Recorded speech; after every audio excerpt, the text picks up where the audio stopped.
कहानी का शीर्षक है परिवार। आज दिन भर दुकान पर दीप्ति का मन उचट सा रहा। दिमाग में उथल पुथल मची रही। सुबह घर से निकलते समय ही माँ जी यानी दीप्ति की सास ने धीमे स्वर में कह दिया था कि बेटी शाम को जल्दी घर आ जाना। और उनके जल्दी घर आ जाने का अर्थ वह भली भांति समझती थी। इसलिए अनमनी सी वह दिन भर बगल वाली बेला ने भी उसे 2-3 बार टोका। क्या बात है दीप्ति, आज इतनी उदास क्यों लग रही हो? दीप्ति मुस्कुरा भर दी। 5 बजे बेला और सामने वाली प्रज्ञा को दुकान का ख्याल रखने का कहकर चली गई। जाते ही अंकुर उसके पैरों से लिपट गया। माँ जी ने उसे चाय दी और तैयार होने को कहा। चाय पीकर दीप्ति ने हाथ मुंह धोया और कपड़े बदल तैयार हो गई। माँ जी ने जबरदस्ती उसके गले में चेन पहना दी और माथे पर बिंदी लगा दी। नियत समय पर विनय और उसके माता पिता दीप्ति को देखने आ गए। दीप्ति को तो वे लोग फोटो देखकर ही पसंद कर चुके थे। आज तो एक तरह से बात पक्की कर विवाह का मुहूर्त निकालने आए थे। विनय की माताजी ने शगुन देकर दीप्ति को एक तरह से अपनी बहू बना लिया। दीप्ति की आंखें भर आई। ठीक इसी तरह एक दिन मां जी ने शगुन देकर दीपक के लिए उसे भी स्वीकारा था। तब मन में कितनी उमंगें थी। नए जीवन में प्रवेश की खुशी थी, नए परिवार के साथ संबंधने की प्रसन्नता थी। और आज वही सब दोहराया जा रहा है, लेकिन मन में कोई खुशी व उत्साह नहीं है। उल्टे दुखी और बुझा बुझा सा मन है। रात में अंकुर ने दीप्ति गले में बाहें डालकर बड़े लाड से पूछा, मम्मी वो अंकल और दादी दादी कौन थे? वो तुम्हारे दादाजी के दोस्त और उनका परिवार था बेटा। दीप्ति ने उसके सिर पर प्यार से हाथ फेर कर कहा। अंकुर उससे चिपककर जल्दी से ही सो गया। पर दीप्ति को देर रात तक नींद नहीं आई। 6 साल पहले ही तो दीपक से विवाह हुआ था दीप्ति का। प्यार करने वाला पति, दिन भर स्नेह बरसाने वाले सास ससुर पाकर दीप्ति को मानो दोनों जहां की खुशियां मिल गई थी। बचपन में ही दीप्ति के माता पिता की मृत्यु हो गई थी। वह मामा मम्मी के यहाँ पली बढ़ी। उन्होंने उसे बहुत अच्छे से रखा। फिर भी दीप्ति का मन किसी को माँ पिताजी कहने को तरसता रहता। शादी के बाद दीपक के माता पिता ने उसे भरपूर प्यार दिया। दीपक उनका इकलौता बेटा था। दीप्ति के रूप में उन्हें बेटी भी मिल गई। साल भर के अंदर ही अंकुर का जन्म हुआ। दीप्ति और दीपक के प्यार का अंकुर। दीपक बेटी चाहता था, फिर भी वह बेटे के जन्म पर खुश हुआ। उसी ने बहुत लाड से उसका नाम अंकुर रखा। अपने नए परिवार में दीप्ति बहुत संतुष्ट और प्रसन्न थी। सबके प्यार व अंकुर के लालन पालन में वह अपने बचपन के अभाव और माता पिता की असमय हुई मृत्यु के हादसे को भूल गई थी। अब जीवन से दीप्ति को कोई शिकायत नहीं थी। हर तरह से सुख, समृद्ध और संतुष्ट थी वह। लेकिन क्रूर होनी तो को दीप्ति का यह सुख सरास नहीं आया। मामूली से बुखार में एक दवाई के रिएक्शन से दीपक की हालत ऐसी बिगड़ी कि मात्र 3 दिनों में ही वह चल बसा। दीप्ति का मस्तिष्क शून्य हो गया। 4 दिन पहले का हंसता खिलखिलाता दीपक यूं अचानक ही चला गया कि आज दुनिया में कहीं उसका नामो निशान तक बाकी न रहा। दीप्ति की दुनिया उजड़ गई। नन्हे अंकुर का रोना भी उसको सुनाई नहीं देता था। मात्र 2.5 साल का ही तो था वह, और उसके सिर से पिता का साया उठ गया।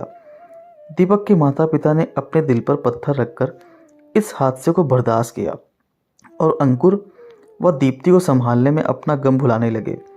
महीनों बाद दीप्ति थोड़ी संभली और अंकुर की देखभाल में अपना समय काटने लगी।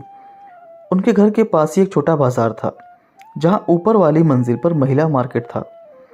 वहां बहुत सारी गृहिणियां अपना व्यवसाय चलाती थीं। कोई पार्लर, बुटीक, तो कोई सिलाई पेंटिंग क्लास।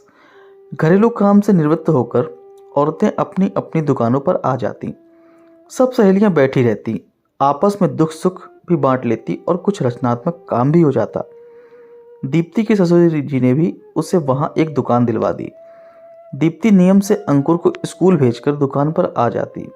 दिन भर ग्राहकों में और आसपास की औरतों से बात करने में बीत जाता। बेला और प्रज्ञा से तो उसकी अच्छी घनिष्ठता हो गई थी। अब वह फिर से सामान्य होने लगी थी। लेकिन माँ और पिताजी को उनके भविष्य की चिंता सताने लगी थी। वे उसके पुनर्विवाह के लिए लड़का ढूंढने लगे। उनकी चिंता भी स्वाभाविक ही थी, क्योंकि वह मात्र 26 साल की ही तो थी अभी। पहाड़ सी जिंदगी वह अकेले कैसे काटती? दीप्ति दोबारा विवाह करने के लिए बिल्कुल तैयार न थी, पर सास ससुर के तर्कों और याचना के आगे उसे झुकना पड़ा। दो चार जगह खोज खबर के बाद उन्हें विनय और उसका परिवार बहुत अच्छा लगा। सारी बातें तय हो गई, विवाह की तिथि पक्की हो गई। तब एक दिन माँ ने बताया कि विनय अंकुर को अपनाने को तैयार नहीं है। दीप्ति पर तो मानो वज्रपात ही हो गया। उस मासूम से तो पिता का प्यार ही छीन ही लिया किस्मत ने, अब माँ भी छीन जाएगी। माँ, मैं यह विवाह नहीं करूँगी। मैं अंकुर से अलग नहीं रह सकती। विनय से कहिए अगर मुझसे विवाह करना है तो मेरे अंकुर को भी अपनाना पड़ेगा, वरना इस रिश्ते में मुझे कोई दिलचस्पी नहीं है। दीप्ति ने साफ सपाट शब्दों में कह दिया। ऐसा मत बोल बेटी, हम हैं ना अंकुर के साथ। सब जगह तुम्हारे विवाह की खबर हो चुकी है और मुझे विश्वास है कि तुम अपने अच्छे व्यवहार से विनय को मन जीत लोगी तो एक दिन वह अंकुर को अवश्य मना लेगा। तब अंकुर को माँ पिता दोनों मिल जाएंगे। माँ ने दीप्ति को समझाया।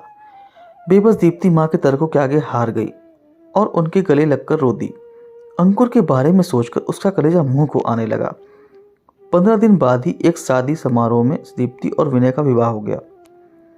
कुछ दिन विनय के माता पिता दोनों के साथ रहे, फिर वापस दिल्ली चले गए। दीप्ति नए घर, नए परिवेश और नए रिश्ते में अपने आप को ढालने का प्रयत्न करने लगी।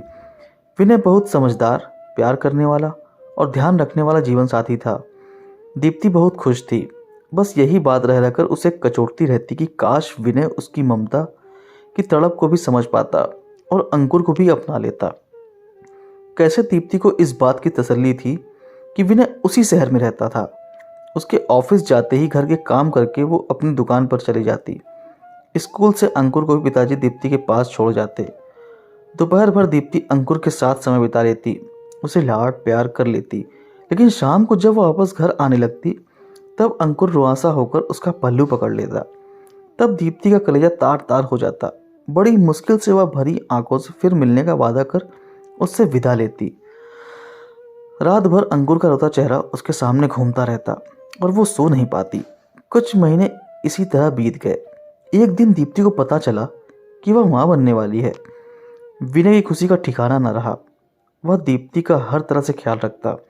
कुछ और महीने बीतने पर दीप्ति का दुकान पर जाना बंद हो गया और अंकुर से मिलने का जरिया भी। कभी कभी माँ पिताजी अंकुर को दीप्ति घर ले आते, पर रोज रोज तो यहाँ संभव नहीं था। उसका हृदय विकल रहता। नियत समय पर दीप्ति ने एक बेटे को जन्म दिया। इस समय विनय के माता पिता उसके पास आ गए। जब नन्हा 3 महीने का हो गया तो वे लोग वापस चले गए। अब दीप्ति दिन भर नन्हे के देखभाल में लगी रहती।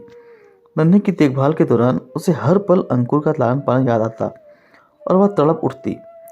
वह दोपहर में अक्सर नन्हे को सीने से लगाकर अंकुर की याद में रोती रहती। उसके मन में अंकुर के बचपन की स्मृतियां सजीव हो जाती। वह उसकी मासूमियत भरी बातें सुनकर तरसती। वह उसकी मासूमियत भरी बातें सुनने को तरस जाती। जीवन साथी मिलने और दोबारा माँ बनने के बावजूद वो अधूरी थी। विनय ऑफिस से आकर घंटों नन्हे के साथ खेलता रहता। रात में भी उठकर उसे संभालता, उसे घुमाने ले जाता। नन्हा अब 5 महीने का हो गया था। उसकी किलकारी से घर गूंजता रहता। नन्हे को वैक्सीन लगवाने के बाद दीप्ति घर लाई तो उसे बुखार हो गया। वह सारा दिन रोता रहता और चिड़चिड़ा करता रहता। दीप्ति उसे संभालते संभालते बहुत थक गई थी। विनय, अगर आप इजाज़त दें तो मैं कुछ दिनों के लिए माँ के यहाँ हूँ, वहाँ नन्हे की देखभाल भी ठीक से हो जाएगी। उसने विनय से पूछा। हाँ दीप्ति, हो आओ, तुम्हें भी थोड़ा आराम मिल जाएगा। बहुत थक गई हो तुम। मेरी चिंता मत करना, ऑफिस का कैंटीन बहुत अच्छा है, मैं वहीं खाना खा लिया करूँगा। विनय ने सहर्ष अनुमति दे दी। दीप्ति खुशी खुशी नन्हे को लेकर माँ के घर आ गई। नन्हे को सारा दिन माँ पिताजी संभाल लेते।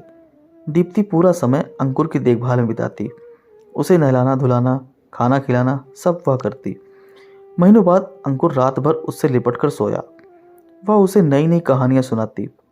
दीप्ति बहुत खुश थी और उसकी ममता भी पूर्ण रूप से संतुष्ट थी।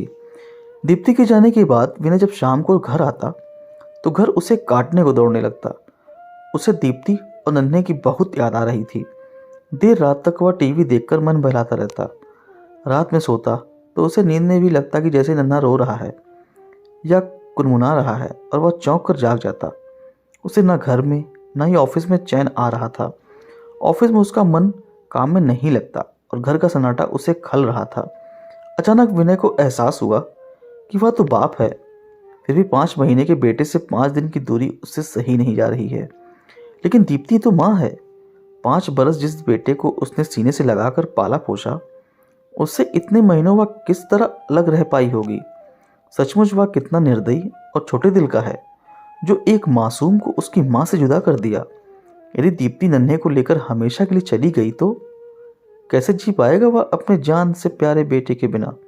और फिर दीप्ति कैसे जी रही होगी अब तक अंकुर के बिना। कितना दर्द सहा होगा उसने। विनय की आंखें भर आई। वह दीप्ति को अपना मान सकता था तो उससे उत्पन्न अंश को अपना क्यों नहीं मान सकता।